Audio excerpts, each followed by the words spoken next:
All right, we are talking about the 5 money personality types from this Investopedia article. And so I've already covered the first 3. That was big spenders, savers, and shoppers. And now we're on to debtors. Debtors, according to this article, are not trying to make a statement with their expenditures. They're not shopping to entertain or to cheer themselves up. They simply just don't spend that time thinking about their money, and so they don't really pay attention to what they've spent and where they've spent it or anything like that.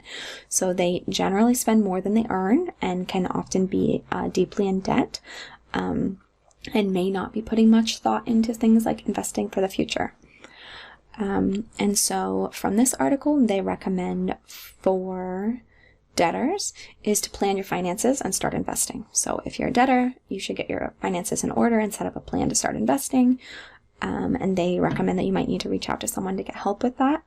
And in this Big Think article, they recommend that you make your savings simple, easy, and automatic so that it does not require much effort on your part. And I think that that makes a lot of sense, because if I was someone who didn't want to think about money and didn't really understand my financial situation and didn't really want to, have to get into it to really make those decisions, then the best thing would just be to automate the system. So set it up so that the money that you want to save for retirement gets automatically saved. The money you want to save for an emergency fund gets automatically saved. You don't see that money.